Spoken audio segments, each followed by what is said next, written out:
오늘 예수님께서 요한복음 16장을 통해서 우리 가운데 어떠한 일이 있을 것인지를 미리 말씀하고 있습니다. 대부분의 사람들은 예수 믿는 사람들을 보면서 예수 믿으면 다 잘 될 것처럼 이야기합니다. 그런데 우리가 예수 믿고 이렇게 살아보니까 다 잘 됩니까? 그렇지 않죠. 예수님께서 오늘 16장에서 그렇게 말씀하십니다. 우리가 가는 길이 꽃길은 아니다. 하지만 그 길을 통해서 하나님의 구원의 역사를 보게 될 것이고 하나님의 놀라운 일들을 우리는 보게 될 것이다. 그렇게 말씀합니다. 그래서 여러분들 꽃길이 아닐지라도 즐거운 마음으로 가십시오. 이곳에서 놀라운 역사를 우리는 목격하게 되어질 것입니다. 오늘 16장에는 성령의 역사에 대해서 이렇게 이야기를 하고 있는데요. 성령의 역사는 이 신약 성경에 보면 이 복음서에서 나오는 성령의 역사와 또 사도행전에서 보여지는 성령의 역사가 다르다는 것을 알 수 있습니다. 그리고 서신서에서도 성령의 역사를 이렇게 보여주고 있는데요. 이 마태, 마가, 누가, 요한복음 이 사복음서에서 말하는 성령은 우리의 구원의 역사를 드러내시는 하나님이시다. 그렇게 말씀하십니다. 그래서 이 사복음서를 통해서 보여주시는 그 성령은 어떻게 우리가 하나님의 자녀로서 선택을 받고 또 하나님의 자녀로서 능력을 받고 어떻게 살아갈 것인가를 그렇게 보여주고 있는 것이죠. 사도행전 우리가 잘 아는 말씀 사도행전 2장에 보면 불같은 성령이 임하지 않습니까? 사도행전에 나오는 그 성령은 조금 다른 모습으로 우리 가운데 보여집니다. 이것은 사도행전에서 보여지는 이 성령은 하나님의 강권적인 역사로 세상을 변화시키는 하나님의 복음의 역사에 대해서 이렇게 강하게 표현하고 있습니다. 그래서 예수 믿는 사람들은 성령의 그 사도행전의 역사가 불같이 임해서 우리가 가는 곳마다 죽은 자가 살아나고 병든 자가 고침을 받고 성령이 불같이 내려와서 이 나라와 민족이 하나님의 말씀으로 정화되어지는 것을 경험하게 되어지는 것이죠. 그래서 믿는 자들에게 담대하게 나가서 예수 그리스도를 선포하라고 이야기하는 것입니다. 서신서에서는 또 조금 다른 모습으로 성령께서 이렇게 보여집니다. 어떻게 우리가 신앙생활을 하는데 이 삶 가운데서 하나님의 역사로 이 삶이 승리할 것인가를 보여주고 있습니다. 믿음의 사람들이 살아가는 동안 우리가 대단한 기적만 일어나고 그런 게 아니지 않습니까? 우리 삶 가운데 가정 가운데 하나님께서는 함께 하셔서 우리의 삶을 인도하시고 우리의 가정을 이끌어가고 계신다는 것을 이 서신서를 통해서 말씀하고 있는 것이죠. 성령을 잘못 이해하면 그래서 성령은 약간 신비한 것이다.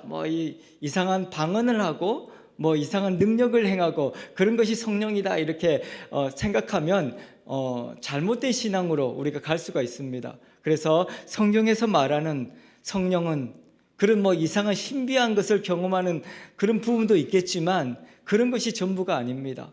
그래서 우리 구원의 역사와 함께 하시고 또 우리의 삶을 통해서 우리의 삶 가운데 가정 가운데 우리 직장 가운데 성령께서 함께 하심으로 은혜를 누리게 하시는 것 그것이 성령이다 그렇게 말씀하고 있죠. 그래서 우리가 하나님의 성령의 역사들을 하나하나 우리가 살펴볼 수 있었으면 좋겠습니다.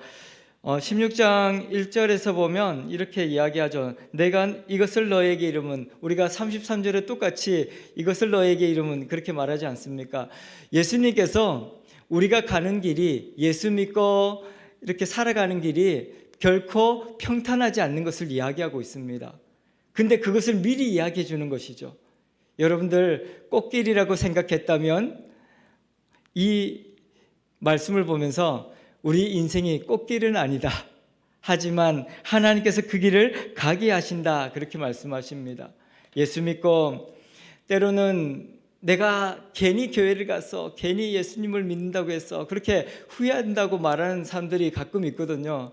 근데 아직 몰라서 그렇습니다. 당연한 겁니다. 왜냐하면 우리에게 만약에 바이러스가 들어왔습니다. 바이러스가 들어오면 우리 치료하기 위해서 약을 먹든지 주사를 맞든지 그렇게 하지 않습니까? 그럼 바이러스는 어떻게 하겠습니까? 죽게 됐죠. 그러면 발악을 합니다. 그래서 갑자기 주사를 맞고 나면 열이 나기도 하고 속에서 바이러스가 죽기 싫어가지고 발악을 합니다. 그러면 고통스러워서 몸이 열을 내고 그렇게 하죠. 저는 이 추어탕을 가끔 먹는데요.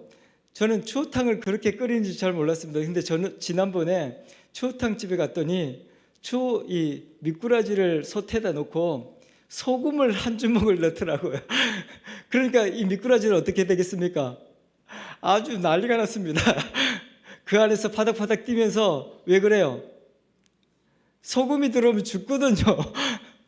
그래서 살려고 파닥파닥 하는 거죠. 우리의 습관이라는 게 그렇습니다. 우리의 이 죄악의 습성들이 우리 몸에 남아 있어가지고 성령께서 들어오면요 발악을 합니다.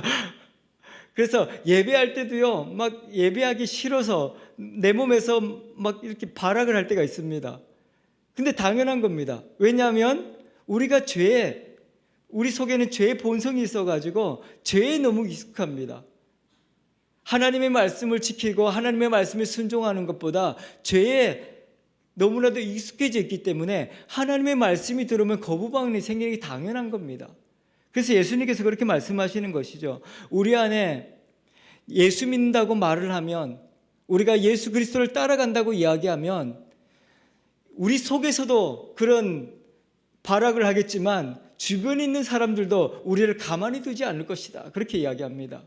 우리 친한 친구들 그렇게 말하지 않습니까? 우리가 교회 가면 야, 너 교회 가지 마라고, 친구들도 다 가지 마라고 그렇게 이야기하죠. 우리가 신나게 놀다가 이 교회 간다고 가버리면 얼마나 분위기 깨지겠습니까? 그래서 친구들 교회 가지 말라고 이야기하죠. 근데 이 유대 사회는 더 심각했습니다. 너희가 혹시 예수를 믿는다고 하면 우리 모임에서 너희는 방출되게 될 것이다, 쫓겨나게 될 것이다. 그러면서 2절부터 이렇게 쭉 설명을 하고 있죠. 유대인들은 3가지 징계가 있다고 합니다. 한 달 동안 징계를 받는 견책이라는 것이 있고 40일 동안 이렇게 징계를 받는 근신이라는 제도가 있습니다. 제일 강력한 게 뭐냐면 출교라는, 모임에서 쫓겨나는 겁니다. 유대인들은 공동체 사회이기 때문에 그 공동체에서 무리에서 쫓겨나면 생존할 수 없습니다. 그래서 가장 강력한 그 징계인 것이죠. 우리 믿는다고 말했을 때 유대인들 사회에서 그랬습니다. 처음에 내가 예수님을 만났어, 그렇게 이야기하면 야야 너 30일 동안 우리 모임 오지 마, 그렇게 되는 거죠. 근데 그래도 예수님을 따르겠다고 이야기하는 겁니다. 너 그러면 이제 40일 동안 너 이제 가까이도 하지 마, 그렇게 근신의 징계를 내리는 거죠. 근데도 예수님을 믿겠다고 하면 어떻게 되겠습니까? 너는 우리와 함께 할 수 없어, 나가, 그렇게 되는 거죠. 그렇게 쫓겨난 사람들은 어떻게 되겠습니까? 살아갈 수가 없습니다. 지금처럼 이렇게 인터넷이 발달하거나 휴대폰 이 주문 배달 서비스가 좋았으면 집에서도 아마 좀 생존할 수 있을 것 같은데 당시에는 전혀 그런 게 없습니다. 그 무리에서 쫓겨나면 당장 먹고 살 수가 없는 겁니다. 생존할 수가 없는 것이죠. 아무것도 할 수 없습니다. 그리고 당시에는 이 마을 안에만 우물이라는 것이 있었습니다. 그래서 물을 먹기 위해서는 그 마을 공동체 안으로 들어와야 됩니다. 근데 쫓겨나면 어떻게 되겠습니까? 사막 같은 곳에서 굶어 죽게 되는 것이죠. 그래서 쫓겨나는 것을 굉장히 무서워했습니다. 근데 예수님께서 이 제자들한테 그렇게 이야기하죠. 너희들이 나를 따르고 예수를 믿는다고 하면 이런 일들을 당하게 될 것이다. 그래도 예수를 믿겠느냐라고 물어보는 거죠. 여러분들 어떻습니까? 만약에 여러분들이 즐겨 친하게 지내던 여러분들의 그 친구들의 공동체에서 쫓겨난다면 그래도 예수님을 따르겠습니까? 그렇게 물어보는 거죠. 우리 젊은 친구들은 이 또래 무리 공동체에서 벗어나는 것은 사실은 어려운 일입니다. 이 중고등학생들도 그렇지만 청년들도 그렇다 그러더라고요. 그래서 아이들이 가장 견디기 어려운 것이 왕따라 그러더라고요. 친구들이 나를 모른 채 하고 또 친구들이 이 비난하면서 이렇게 하는 것을 굉장히 견디기 어려워한답니다. 그런데 그럼에도 불구하고 우리의 자녀들이, 우리 청년들이, 우리 성도님들이 예수님을 따라갈 이유가 있는 것이죠. 왜 그렇습니까? 어떠한 시험을 당하고 어떠한 환난을 당한다 할지라도 하나님께서는 그 무리 가운데서 우리를 정화시키고 하나님의 자녀로 새롭게 태어나게 하시겠다고 말씀하기 때문입니다. 그것을 이겨야 하나님의 자녀로서 새롭게 태어나는 것입니다. 발악을 하겠지만, 너무나도 고통스럽겠지만, 힘들겠지만 하나님께서는 그 모든 것들을 통하여서 하나님의 자녀로서 우리를 성숙하게 하실 것이고 놀라운 하나님의 권세를 우리 가운데 더해 주실 것이다. 능히 이기게 할 것이다. 그렇게 말씀하고 있는 것이죠. 그래서 예수님께서 마태복음 5장 10절에 보면 그렇게 이야기합니다. 의를 위하여 박해를 받는 자는 복이 있다. 천국이 그들의 것입니다. 나로 말미암아 너희를 욕하고 박해하고 거짓으로 너희를 거슬러 모든 악한 말을 할 때는 너에게 복이 있나니 기뻐하고 즐거워하라. 왜 그렇습니까? 우리가 하나님의 자녀가 되었다는 증거이기 때문에 그렇습니다. 오히려 세상에서 여러분들이 세상 사람들과 술을 먹고 그런 방탕한 생활을 하면서 너무 자연스럽다면 우리는 우리 스스로를 돌아봐야 합니다. 그것이 불편해져야 합니다. 오히려 그 친구들로부터 야, 너 교회 가지 마라고 소리를 들어야 합니다. 왜 그렇습니까? 그것은 우리가 예수 그리스도를 바로 믿고 있다는 증거이기 때문이다. 성경 그렇게 이야기하고 있는 것이죠. 오히려 박해를 기뻐하십시오라고 이야기하고 있는 것입니다. 왜냐하면 죄는 당연히 하나님과 같이 할 수 없기 때문에 그렇습니다. 그래서 방탕한 사람들, 잘못된 사람들은 하나님께서 그들에게 징계하시지만 오히려 그들을 통해서 우리가 고난을 받고 박해를 당한다면 우리는 오히려 그 안에서 즐거워하라고 말씀하고 있는 것입니다. 하나님께서는 그것을 통해서 하나님의 역사가 우리의 삶을 통해서 드러나게 될 것이고 하나님의 영광을 보게 될 것이다. 그렇게 말씀하고 있는 것입니다. 그래서 처음에는 우리가 그 사람들로부터 비난을 받는 것처럼 느껴지고 그 사람들이 우리를 따돌리는 것처럼 보여지지만 결국 하나님께서는 우리를 통해서 그 죄악 가운데 거해 있는 그 사람들을 구원하게 될 것이고 그 사람들에게 생명의 복음이 전하게 될 것이다. 그렇게 이야기합니다. 그래서 우리는 그것을 견뎌내야 합니다.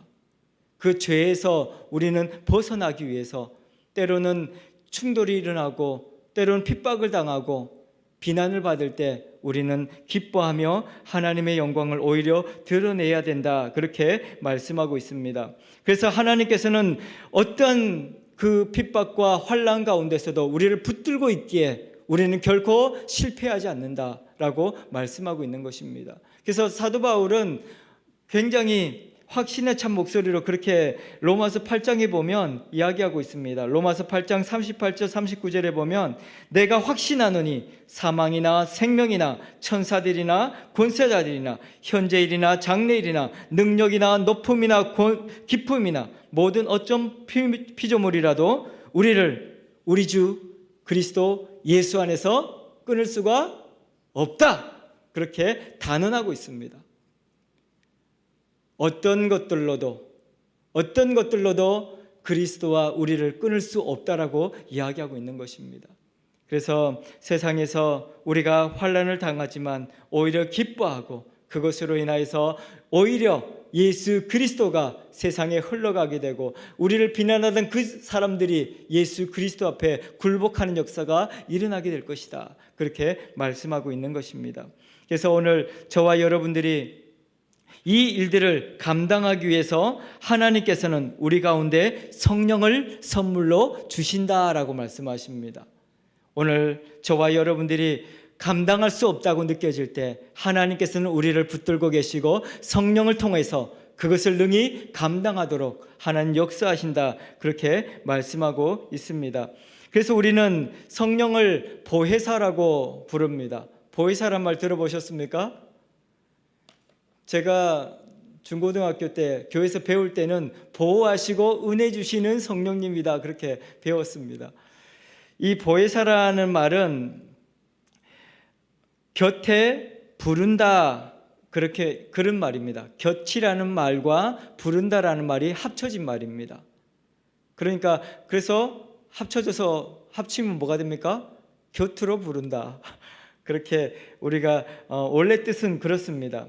도움을 받기 위해서 곁으로 하나님께서 우리를 부른다. 그래서 우리는 해석할 때 이 보혜사 성령을 위로자라고 번역합니다.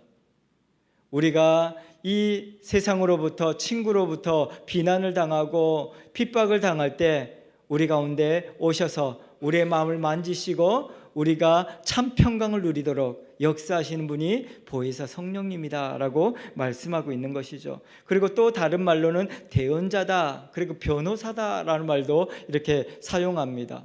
변호사가 어떤 역할을 합니까? 법정에 가면 죄인들이 이렇게 질문하는 거 왜 말을 못한다 그러더라고요. 저도 법정에 서보지 않아가지고 잘 모르겠는데 전에 저희 매형이 교통사고를 이렇게 당한 적이 있습니다. 근데 그 큰 차를 운전하고 있는데 이 음주운전 차가 그 큰 차 밑으로, 트레일러 밑으로 들어갔습니다. 이 사람이 교통사고를 냈지만 이 차가 차 밑으로 들어가니까 어떻게 되겠습니까? 큰 차가 멈추지를 못해서 쭉 가버렸습니다. 그렇게 되니까 밑으로 들어온 차는 완전히 이 형체를 알아볼 수 없게 됐고 거기에 타고 있던 2명의 사람이 죽게 됐습니다. 그래서 매형은 교통사고를 당했지만 법정에 이렇게 가게 됐죠. 그래서 이제 이 재판을 하는데 뭐 나는 잘못이 없습니다 이렇게 이야기해도 아무도 들어주지 않는 거죠. 그래서 법정에 가니까 유일하게 말을 할 수 있는 사람이 변호사라고 변호사를 선임해야 한다 그러더라고요. 잘못을 했든지 안 했든지 간에 변호사가 와서 그 잘못이 있는지 없는지를 이야기해 줘야 한다는 거예요. 그래서 우리 그때 뭐 돈도 없고 막 그랬지만 그 돈을 모아 가지고 변호사를 선임했죠. 변호사가 긴 말을 하지 않더라고요. 이 상황을 설명하면서 선처 바랍니다. 그렇게 이야기했는데 이제 구속되지 않고 이렇게 풀려나게 됐습니다. 이 변호사라는 이 직책이라는 게 뭐 대단한 말을 하고 막 어떤 설명을 잘하고 그런 게 아니더라고요. 그냥 그 사람을 대신해서 이 사람은 억울한 사람입니다. 선처해 주시기 바랍니다라고 이야기했을 뿐이에요. 근데 법원에서 그 사람의 말을 듣고 이렇게 재판을 하는 것을 보면서 변호사가 이런 사람이구나라고 느꼈습니다. 성령께서도 그러하다는 것이죠. 우리가 정말 세상적으로 살다 보면 너무나도 억울한 일 생길 때 있잖아요. 아무리 설명을 하고 아무리 내가 억울하다고 이야기해도 아무도 들어주지 않을 때 성령께서 오셔서 말씀하시는 것이죠. 이는 내 사랑하는 아들이다. 이를 통해서 하나님의 역사가 이루어질 것이다. 그래서 어떤 세상의 권력들도 우리 믿는 자들을 함부로 할 수 없는 것입니다. 성령께서 우리를 지키시고 변호하기 때문입니다.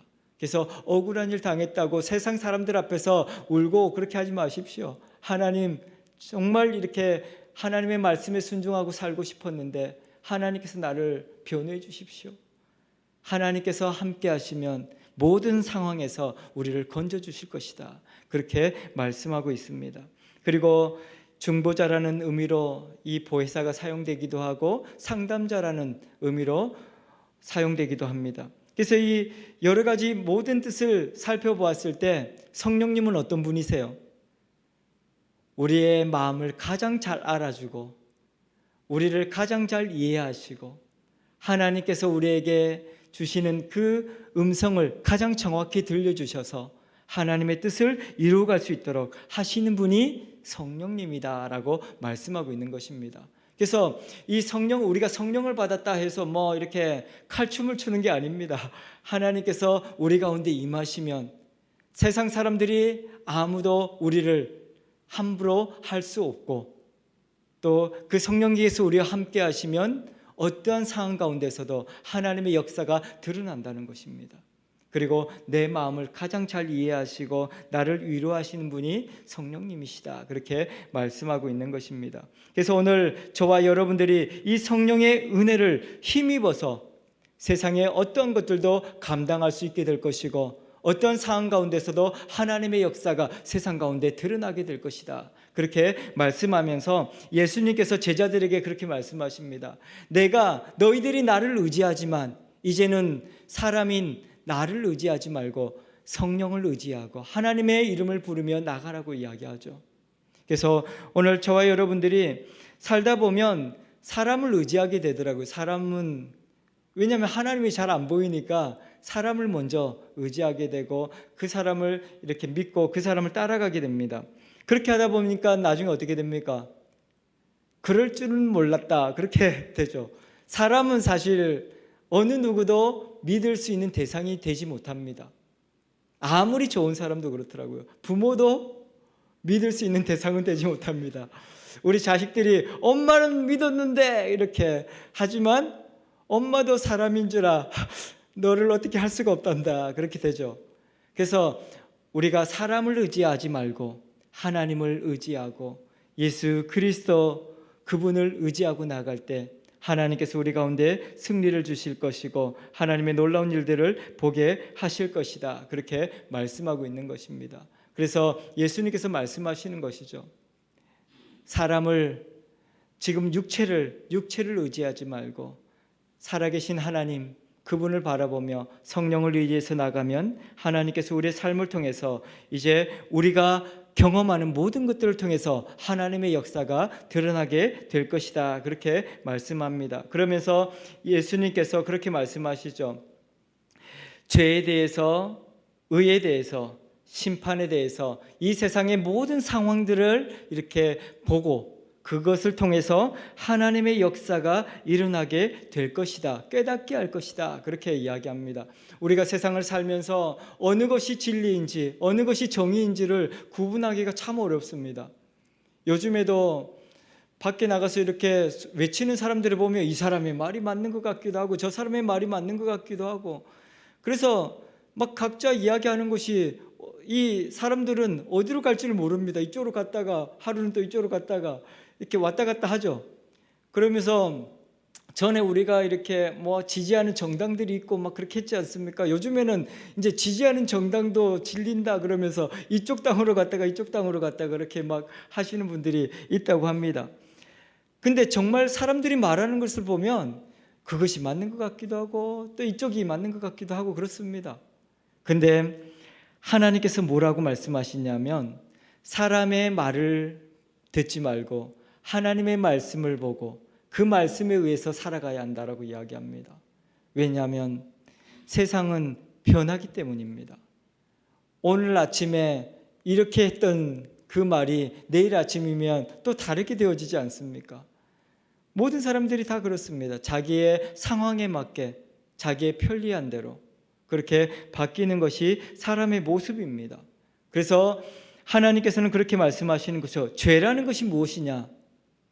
하나님을 알지 못하는 것이 죄고 자기가 스스로가 똑똑하다고 자기가 정의라고 말하는 것이 죄라고 이야기합니다. 사람들은 뭐 살인을 하거나 다른 사람을 해치거나 남의 물건을 훔치거나 그런 게 죄라고 생각하는데 오늘 성경에서 말하는 죄는 그게 아니라는 겁니다. 하나님을 알지 못하는 그것이 죄고 예수 그리스도를 부인하는 것이 죄다라고 이야기합니다. 그래서 성령께서 오시면 죄가 무엇인지를 알게 하시고 우리가 어떠한 상황 가운데 있는지를 보게 하신다 그렇게 말씀하고 있는 것이죠. 이 땅의 사람들을 향해서도 우리는 그래서 예수 그리스도를 선포하는 것입니다. 그들이 갈 바를 알지 못해서 자기의 소견에 옳은 대로 살아가기 때문입니다. 모든 사람들은 자기 생각이 다 맞다고 생각합니다. 그래서 싸우는 사람들 말 들어보십시오.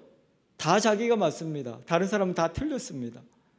그래서 싸우는 겁니다.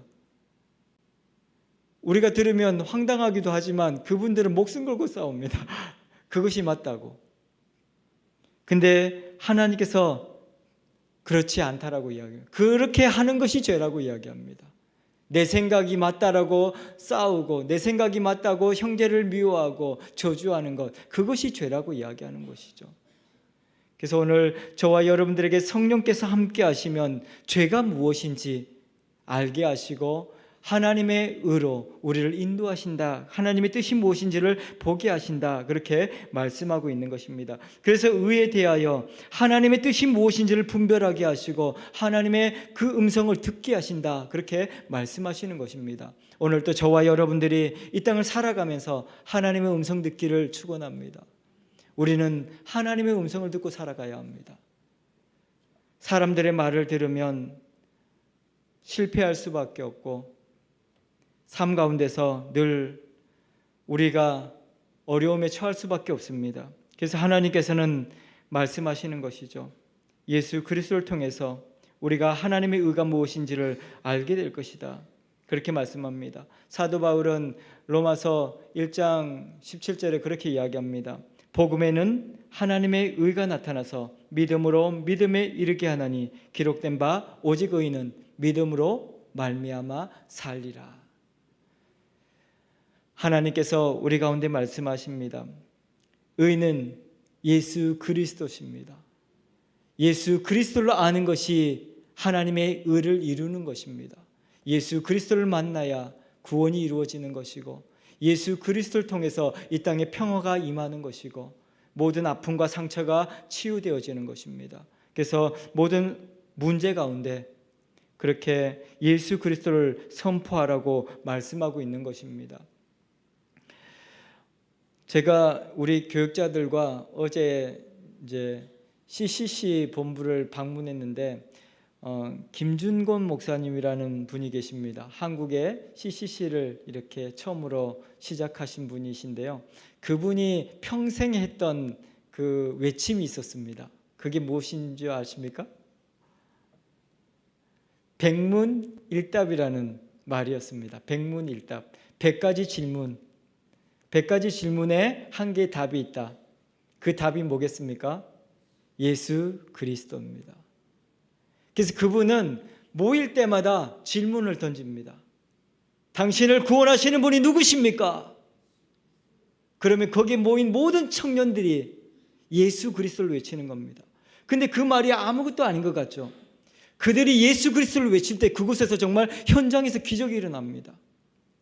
그게 예수 그리스도의 능력인 것입니다.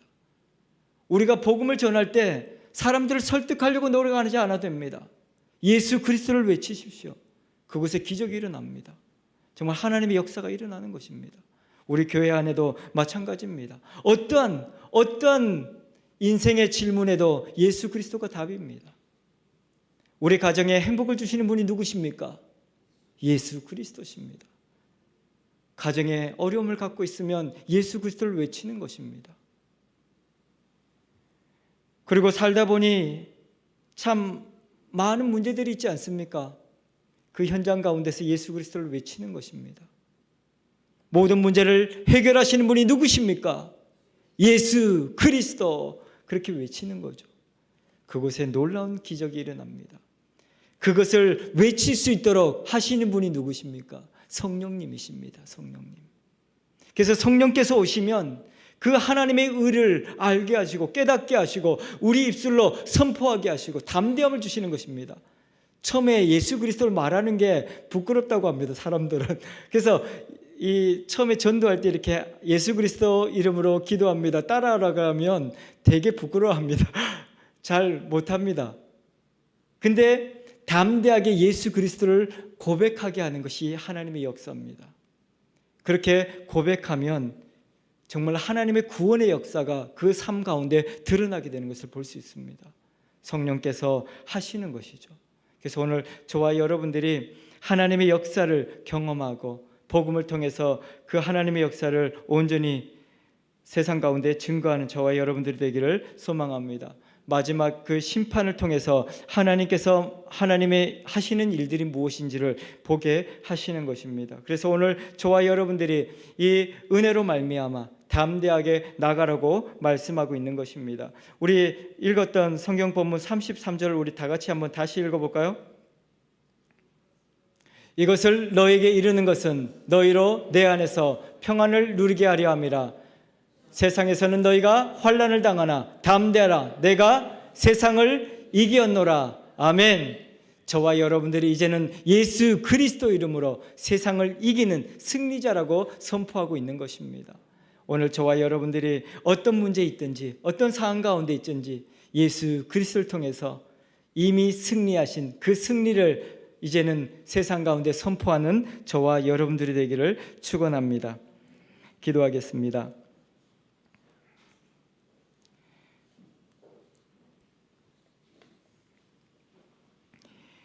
역사를 주관하시는 살아계신 하나님 아버지, 예수님의 십자가 사랑을 깨닫게 하시고 죄사함의 은혜를 주시니 감사합니다.